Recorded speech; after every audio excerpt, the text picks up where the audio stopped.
제가 처음 식물을 키웠을 때 물을 너무 많이 줘서 죽인 적이 많았습니다. 그 어릴 때는 이제 잘 모르니까 아끼는 마음에 막 물을 열심히 주면 오히려 뿌리가 썩어버려서 죽는다는 것을 뒤늦게 알게 되었었습니다. 강아지를 처음 키울 때 공부를 해보니까 너무 이뻐하지 말라고 많이들 그러더라고요. 결국 버릇이 없어지고 분리불안이 생기고 문제 행동이 오히려 인간의 삶에 반려할 수 없도록 어렵게 만든다는 것입니다. 공부를 할 때도 비슷한 상황을 볼 때가 있습니다. 정말 열심히 공부했는데 공부의 방향이 잘못된 적 없으신가요? 굉장히 비참한 상황이 펼쳐집니다. 나의 노력이 다 헛된 것이 되고 맙니다. 자녀를 양육함에 있어서도 부모가 쉽게 설정한 한두 가지의 편향성에 너무 많은 열심을 쏟아낼 때 자녀에게 치명적인 어려움이 되는 경우들을 보게 됩니다. 그래서 아이러니하게도 자녀를 방치한 경우보다 부모가 열심히 했을 때 더 문제가 되면은 참 그건 속상한 일입니다. 자녀를 양육하는 과정에 부모의 열심히 자녀를 망쳤다라고까지 표현하면은 그거는 좀 억울하기도 하고 답답하기도 한 일입니다. 열심이라는 가치는 참 귀한 것이잖아요. 칭찬받을 만한 일이죠. 그래서 그 열심을 탓하기보다는 이것은 방향성의 문제입니다. 우리의 열심이 일으키는 문제는 방향을 잃고 속도만 추구하기 때문일 때가 참 많이 있습니다. 청년 때 수련회를 가서 고무보트를 타고 팀별로 대결한 적이 있는데 온 힘을 다해 막 저었더니 방향이 오락가락하여 힘만 낭비하여 지게 된 적이 있었습니다. 람보르기니 같은 슈퍼카는 그 차에게 강렬한 브레이크 장치가 없다면 그리고 정교한 코너링을 만들어내지 못한다면 그것은 거의 살인 무기와 같을 것입니다. 중요한 것은 방향 설정입니다. 저와 이 전도서를 묵상하며 배우며 고민해보는 이 세계관의 문제가 바로 방향성의 문제입니다. 편향된 세계관은 굉장한 추진력을 갖습니다. 일례로 나치주의와 같은 독재와 일그러진 이 우월 종족을 가르치는 인종 진화론과 같은 사상, 인간의 욕심과 죄가 어우러져서 어마어마한 속도로 파괴하고 상처를 이 인류 역사에 남기게 되었었죠. 제가 계속해서 문제 제기하고 있는 이 세속적 세계관들, 즉 하나님을 부정해버리는 세계관들의 열심을 우리는 알아야 합니다. 보이는 물질의 세계만을 인정하겠다는 이 유물론은 과학으로 증명할 수 없는 우주의 시작, 지구의 시작, 생명의 시작을 향한 추측과 가설을 그들의 신으로 만들어버려서 이 이론들을 향해 죽도록 충성하고 있다고 어떤 사람들은 표현합니다. 그 속도가 얼마나 빠른지 아시나요? 저희가 어릴 때 과학 교과서로 배웠던 거랑은 차원이 다릅니다. 교육과정이 몇 차례 바뀌면서 이것을 가설이라고 하는 표현 자체를 거의 빼버렸습니다. 입증된 과학 이론처럼 가르칩니다. 이 세계관이 얼마나 빠르게 발전하고 그 빠름 속에 파괴적인 영향력을 끼치는지 우리는 늘 생각해 보아야 합니다. 우리가 살펴볼 세계관은 앞으로도 무궁무진할 것입니다. 이 혼란한 세계관들 사이에 우리가 지금 서 있습니다. 각각의 세계관들은 다른 방향을 제시할 것입니다. 그렇다면 우리의 방향성을 올바르게 잡아주는 것은 무엇일까요? 지혜. 아주 중요한 부분 중에 하나입니다. 오늘 전도서는 지혜가 중요하다고 말합니다. 한번 13절 같이 읽어볼까요? 시작. 내가 보니 지혜가 우매보다 뛰어나니 빛이 어둠보다 뛰어나 같도다. 지혜로움은 큰 도움이 됩니다. 우리 표현에 그런 말 있잖아요. 머리가 나쁘면 몸이 고생한다. 세상에 똑똑한 사람들이 그 지혜로 이 살 길을 찾아가는 것을 보면 나는 왜 이렇게 지혜가 부족하지 한탄하게 됩니다. 그래서 지혜가 있으면 바른 방향을 찾아가기 쉽습니다. 시대를 분별하고 투자할 곳을 알 수 있고 변화하는 시대에 무엇을 공부하고 자녀를 어떻게 가르쳐야 하는지 생각해 볼 수 있습니다. 인간관계를 어떻게 해야 할지 배울 수 있는 좋은 지혜들은 이 땅에 많이 있습니다. 그런데 오늘 본문은 금세 그 어조가 바뀝니다. 지혜가 내 삶을 잘 인도해 줄 것이라고 믿었는데 결과를 보니 크게 다르지 않다는 것입니다. 한번 다음 구절도 같이 읽어보겠습니다. 14절, 15절 시작. 지혜자는 그의 눈이 그의 머릿속에 있고 우매자는 어둠 속에 다니지만 그들 모두가 당하는 일이 모두 같으리라는 것을 나도 깨달아 알았도다. 내가 내 마음속으로 이르기를 우매자가 당한 것을 나도 당하리니 내게 지혜가 있었다 한들 내게 무슨 유익이 있으리요 하였도다. 이에 내가 내 마음속으로 이르기를 이것도 헛되도다 하였도다. 지혜로운 것이 훨씬 좋은 것은 분명한데 지혜로워도 인간이 결국 당하는 일은 당하게 된다는 것입니다. 조금만 생각해 보십시오. 여러분들이 좋아하는 똑똑한 어떤 인물이 있는가요? 그런데 그 똑똑한 사람이 건강의 문제를 피할 수 있습니까? 가족의 어려움을 피할 수 있다고 보장할 수 있습니까? 모든 정서적인 면으로 행복을 누리고 있다고 확실하게 말할 수 있습니까?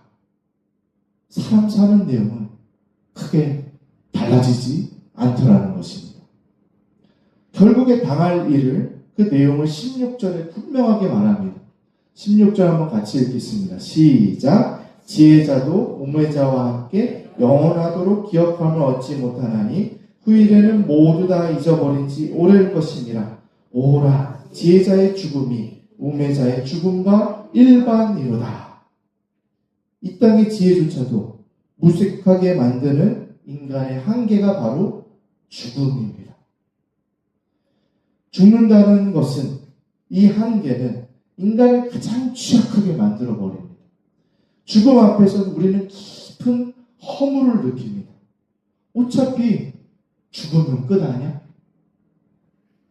죽음은 그만큼 슬프고 아프고 피하고 싶은 일이지만 인간에겐 필연적으로 다가올 일입니다. 죽음에 대해 인간은 다양한 해석을 해왔습니다. 제가 몇 주 동안 강조하는 이 유물론의 사상은 이 죽음에 대해 받아들이는 것 외에는 답이 없습니다. 당연한 거니까.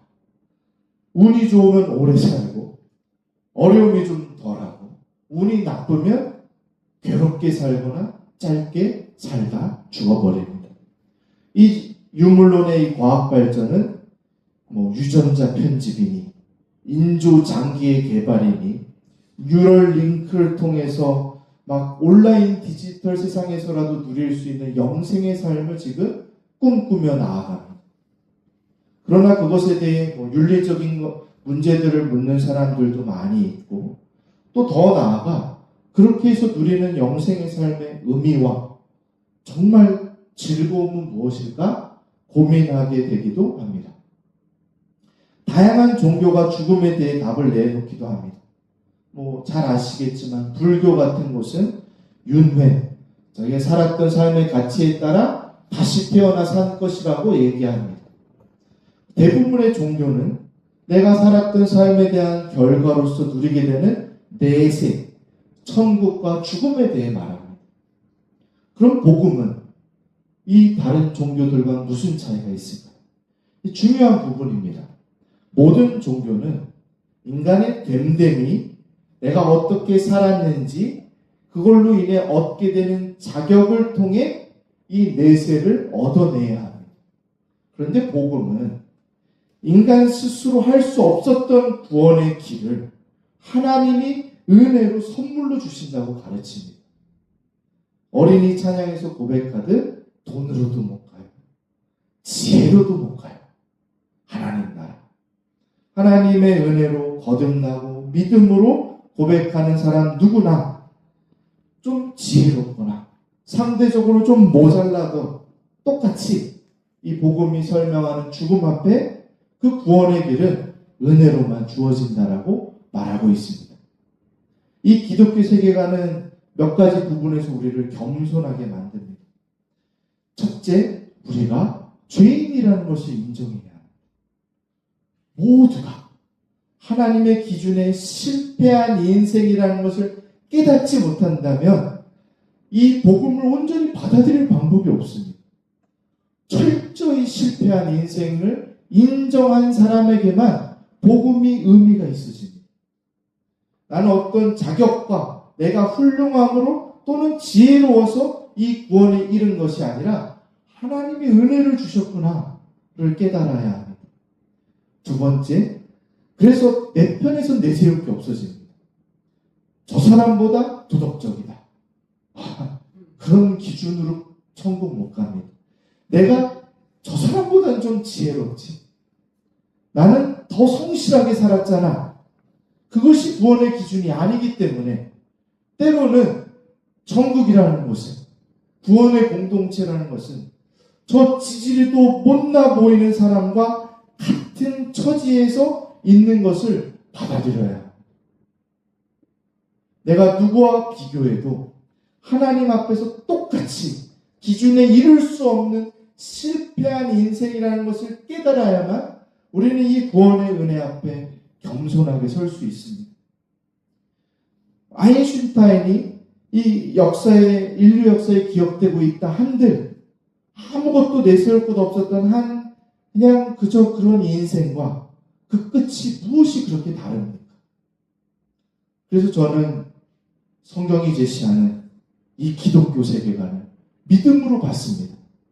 나의 어떠함으로 이룰 수 없었던 영원함을 오직 유일하게 영원하신 창조주께서 은혜로 나에게 선물로 주시겠다는 이 세계관만이 인류의 유일한 소망이고 저의 인생의 해답이기 때문입니다. 하나님을 부정하는 세계관은 이 죽음 앞에서 방황할 수밖에 없습니다. 하나님을 부정하기 때문에 무엇이 더 있겠습니까? 그래서 죽음은 앞서 말씀드린 대로 우리 모든 사람들에게 멈추어서 생각해 보게 하는 하나님의 은혜의 섭리입니다. 18절부터 23절까지 좀 긴 본문을 제가 한번 읽어보겠습니다. 내가 해 아래에서 내가 한 모든 수고를 미워하였노니 이는 내 뒤를 이을 이에게 남겨주게 됩니다. 그 사람이 지혜자일지 우매자일지야 누가 알냐마는 내가 해 아래에서 내 지혜를 다하여 수고한 모든 결과를 그가 다 관리하리니 이것도 헛되도다. 이러므로 내가 해 아래에서 한 모든 수고에 대하여 내가 내 마음에서 실망하였도다. 어떤 사람은 그 지혜와 지식과 재주를 다하여 수고하였어도 그가 얻은 것을 수고하지 아니한 자에게 그의 몫으로 넘겨주리니 이것도 헛된 것이며 큰 악이로다. 사람이 해 아래에서 행하는 모든 수고와 마음에 쓰는 것이 무슨 소득이 있으랴. 일평생에 근심하며 수고하는 것이 슬픔뿐이라. 그의 마음이 밤에도 쉬지 못하나니 이것도 헛되도다.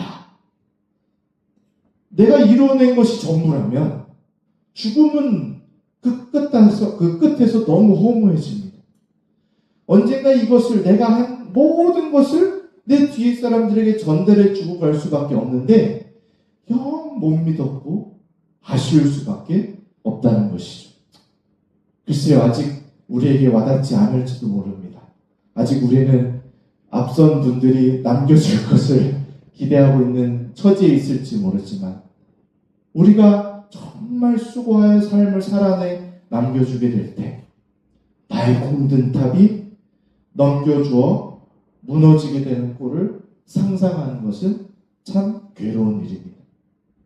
이것이 성취를 유일한 가치로 삼는 세속의 가치관이 가지는 한계입니다. 복음은 좀 다릅니다. 히브리서 11장에 이렇게 말합니다. 같이 한번 읽어볼까요? 시작. 이 사람들은 다 믿음으로 말미암아 증거를 받았으나 약속된 것을 받지 못하였으니 이는 하나님이 우리를 위하여 더 좋은 것을 예비하셨은즉 우리가 아니면 그들로 온전함을 이루지 못하게 하려 하심이라. 히브리서 11장은 믿음의 사람들에 대해서 쭉 소개합니다. 아브라함, 이삭, 야곱, 요셉, 모세 쭉 이어지는 믿음의 사람들의 그 믿음과 삶을 소개한 후에 이 말씀으로 맞춰집니다. 그들은 하나님의 약속의 증거는 받았는데 그들의 삶 속에, 그들이 사는 그 세대 속에서는 그것을 누리지 못했다는 것입니다. 방금 읽었던 전도서의 인생의 허무와 전혀 반대되는 개념을 소개합니다. 전도서는 하나님을 부정하는 그 인생의 허무를 얘기하는데 하나님이 없으면 나의 성취가 아무것도 아닌 것으로 그것을 다음 세대에게 넘겨주는 것이 허무하다고 말했습니다. 내 수고가 우매자일지도 모르는 후대에게 남겨줘야 하니 내 수고가 빼앗겨지는 것 같이 느껴진다고 말합니다.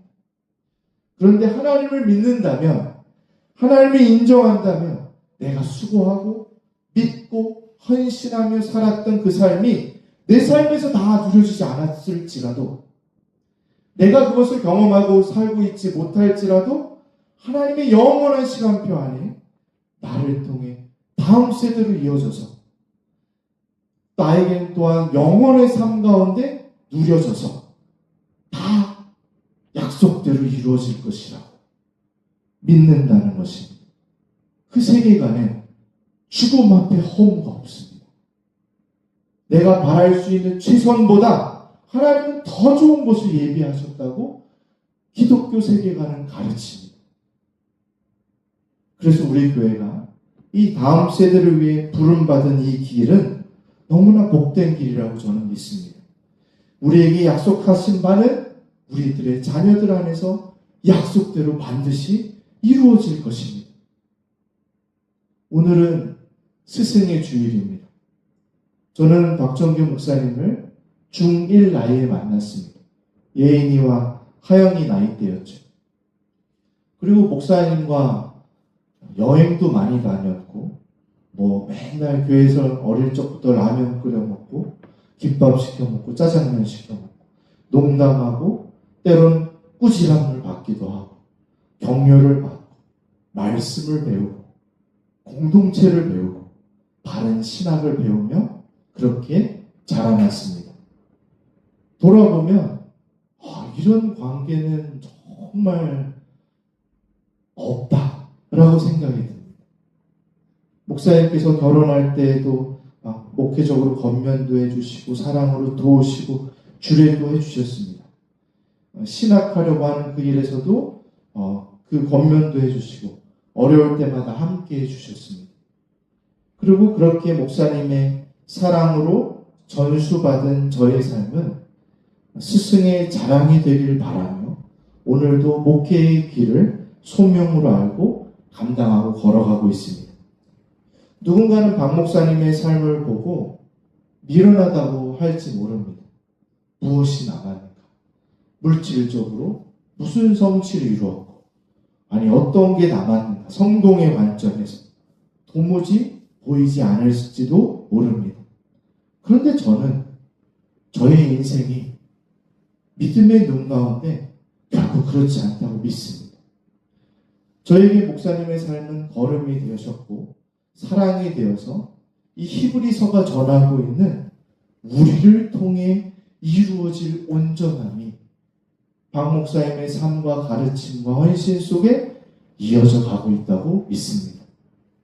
이제 저도 그분을 본받아서 돌봄의 가족들과 우리 다음 세대와 함께한 모든 것들에 저의 삶을 내어주고 걸어가고 있습니다. 저의 모든 시간과 관심은 돌봄 교회입니다. 우리 아이들이 믿음 가운데 자라날 수 있는 이 공동체를 어떻게 가꾸어가고 풍성하게 하고 아이들에게 이 공동체를 계속해서 선물하여 주며 하나님께 영광이 되는 교회가 될까? 여기에 저의 성과와 영광은 크게 드러날 것이 없습니다. 한 달 뒤면 저의 모습이 그려집니다. 말레이시아에서 짐 정리 안 하는 남학생들에게 잔소리하고 있을 저의 모습. 틈만 나면 아이들은 저를 놀려먹으려고 하는 그 까부는 그 모습들 속에 세상이 우러러볼 그럴싸한, 저는 그런 거 기대하지 않습니다. 아이들에겐 분명히 교회와 함께하는 추억이 남을 것이고, 크신 하나님이 지으신 이 세계의 다양함과 아름다움을 보게 될 것이고, 그 안에서 주를 사랑하고 기뻐하는 그 씨앗이 남게 될 것이라고 믿기에 그 걸음에 허무와 슬픔을 이겨내는 믿음이 있습니다. 예수님께서는 제자들이 다 떠나가는 그 자리에까지 자신을 내어주면서까지 내가 이런 놈들을 위해 무엇하러 십자가를 지지? 라는 자조와 회의를 보이신 적이 없으십니다. 진정한 목적과 의미와 가치는 나를 통해 하나님이 이루어 가신 다음 세대로까지 전해져가는 그 하나님의 생명에 있기 때문입니다. 그리고 우리는 오늘 스승의 주일, 주님의 제자로의 자리에 서 있습니다. 돌봄의 가족들에게 이 기독교 세계관, 복음에 대한 이해가, 하나님께서 이끌어 가시는 길들에 대한 확신이 죽음의 허물을 이겨내는 능력으로 나타나게 되기를 축복합니다. 저와 여러분들의 삶은 주님 안에 약속으로 보장되어 있습니다. 그것은 믿음으로 취하는 하나님의 선물들입니다. 죽음조차 두렵지 않다는 것, 그것이 우리의 삶 가운데 어떤 의미가 있겠습니까? 죽어서만 누리는 것이 아닙니다. 이 땅 가운데 어떻게 누려지는지 오늘 본문의 마지막 부분을 함께 읽어보겠습니다. 같이 읽어볼까요? 시작! 사람이 먹고 마시며 수고하는 것보다 그의 마음을 더 기쁘게 하는 것은 없나니 내가 이것도 본즉 하나님의 손에서 나오는 것이로다. 나의 삶이 하나님으로부터 창조되었고 그분으로부터 왔기 때문에 여전히 내가 이 땅 가운데 나를 삶을 지탱해 주는 것은 하나님뿐이라고 고백하는 자들에게는 이 땅에서의 삶은 감사가 있습니다. 먹고 마시고 수고하고 기뻐하는 것 하나님이 주셨습니다. 하나님을 부정하는 세상에서의 삶이란 그들에게 이 땅에서의 소소한 삶은 투쟁과 생존과 경쟁과 허무가 대부분일 수밖에 없지만 그것에 대한 스스로 찾는 보상은 쾌락과 부를 축적한 뿐이라면, 근데 그것조차도 죽음 앞에서 다 내어주고 갈 수밖에 없는 영원하지 않는 보상이라면 사는 것이 괴롭고 허망할 수밖에 없는 것이죠. 그러나 하나님을 인정하는 우리의 삶은 달라야 하지 않겠습니까? 그래서 오늘 서준 형제님이 해준 맛있는 미역국을 먹고 마시고 또 수고하는 이 삶이 하나님으로부터 온 것이구나를 깨닫고 모든 순간을 감사와 감격과 기쁨으로 마주할 수 있는 것입니다. 오늘 바자회를 위해 우리 두 자매님이 수고해 주시니 너무 고맙더라고요. 이러한 수고가 우리를 얼마나 기쁘게 만드는지. 오늘을 위해 성도님들이 막 바리바리 짐을 싸들고 막 오는 그 모습도 큰 행복이 됩니다. 아이들이 너무 기대하거든요. 이번 주 바자회 하지 하고 설레어하는 모습들은 우리가 누릴 수 있는 하나님 주신 선물들입니다. 영래 목자님은 출장 일정을 변경해 주시고 우리 현우 목자님도 오늘을 위해서 충분히 팔아서 이익을 넘길 수 있는 이 더치커피를 또 기부하여서 함께 여기서 판매해 주시고, 또 우리 서준 형제님은 오늘 점심도 준비하시면서 또 떡볶이까지 준비해서 컵떡볶이 파시겠다고. 밥 너무 많이 드시지 마십시오. 오늘은 떡볶이 배를 남겨서 많이 사드셔야 됩니다. 윤리도 오늘 오후 공연이 있는데 조금이라도 더 참여하고 가려고 어떻게든 일정을 최대한으로 뽑아보시고, 멀리서 우리 예진님은 이것을 위해 참여해 주시고, 정말 우리가 이렇게 이 일상이 주어지는 것은 하나님의 은혜예요. 그래서 영혼을 사는 사람은 순간을 감사로 살 수 있습니다. 정말 풍성하게 살 수 있는 것이 우리의 가치이고 의미이고 부르심입니다. 오늘 기쁨과 감사로 먹고 마시고 수고하는 돌봄의 가족들이 되길 축복합니다. 그리고 그것이 기쁨으로 나의 삶을 다음 세대에게 나누어주는, 내어주는 복음의 실천이 될 줄 믿습니다.